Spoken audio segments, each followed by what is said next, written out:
নমস্কার, আপনারা দেখছেন পিবি নিউজ। আপনাদের সঙ্গে রয়েছে আমি, সাথেই নজর রাখবো এই মুহূর্তের খবরের দিকে। সন্ন্যাসী রাজা দেওয়ান সাহেবের উরুস মেলা রাজনগরে। গল্প মনে হলো সত্যি। সুদূর পারস্য থেকে বীরভূমের তদানীন্তন রাজধানী রাজনগরে এসেছিলেন বিদগ্ধ সুফি সাধক সাইফুল হক। তার প্রতি আকৃষ্ট হয়ে রাজকার্য ছেড়ে ঈশ্বর সাধনায় ব্রতী হলেন রাজনগরের পাঠান বংশীয় রাজা খাজা আসাদুল্লাহ খান। সময়কাল ১৬৯৭ খ্রিস্টাব্দ থেকে ১৭১৮ খ্রিস্টাব্দ। মাত্র ২১ বছর ১ মাস ২০ দিন রাজত্ব করার পর রাজনগর ফুলবাগানের ডাঙায় অহর্নিশ চলল তার ব্যগ্র ব্যাকুলতায় পুরোপুরি ঈশ্বর সাধনার কাজ। প্রতি বছরের মতো এবারও বাংলার ২৩শে মাঘ রাজনগর ফুলবাগানের ডাঙায় তার পবিত্র মাজারে অনুষ্ঠিত হল পবিত্র উরুস উৎসব।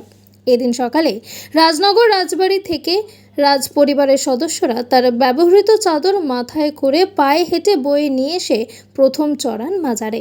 চলে ধর্মীয় প্রার্থনা, সেই সঙ্গে একদিনের এক গ্রামীণ মেলাও বসে এখানে। স্থানটি বর্তমানে দেওয়ান সাহেবের মাজার নামে পরিচিত। হিন্দু মুসলমান উভয় সম্প্রদায়ের মানুষ সব বিভেদ ভুলে আসেন রাজনগরের এই সন্ন্যাসী রাজা দেওয়ান সাহেবের পবিত্র মাজারে একটু শান্তির খোঁজে।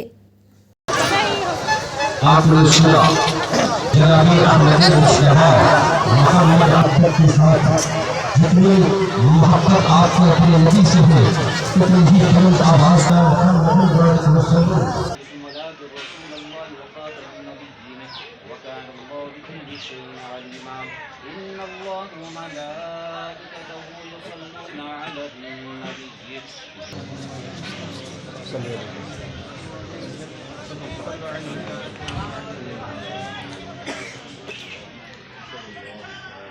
Bureau report PB news. Andaman township project ফ্ল্যাটের থেকেও সস্তায় এবার নিজের বাড়ি। প্লট করার জায়গা মাত্র ১,৮০,০০০ থেকে ৩ লক্ষ টাকা কাঠা এবং সাথে সাথে নিজের নামে অগ্রিম রেজিস্ট্রি করে নিন। আরও বিশেষ আকর্ষণীয় থাকছে আপনাদের জন্য। রাস্তা থাকছে ১২ থেকে ১৬ ফুট চওড়া, ২৪ ঘন্টা জল ও বিদ্যুৎ সরবরাহ, পরিকল্পিত ড্রেনেজ ব্যবস্থা ও নিরাপত্তার ব্যবস্থা থাকছে এবং আরও থাকছে স্কুল, একই ছাদের তলায় সর্বশিক্ষা, লেক পার্ক, খেলার মাঠ, সুইমিং পুল, হাসপাতাল, ব্যাংক, এটিএম, শপিং মল ইত্যাদি। আরও অনেক সুযোগ সুবিধা পাচ্ছেন। ঠিকানা মনে রাখবেন, বর্ধমান রেলওয়ে স্টেশন থেকে কাটোয়ার রোড, দেওয়ানদিঘি থানা ৫০০ মিটার, নবদ্বীপ রোড ২০০ মিটার। তবে আর দেরি কেন, আজই চলে আসুন। যোগাযোগ নম্বর 8918277795, এছাড়াও 7547903108।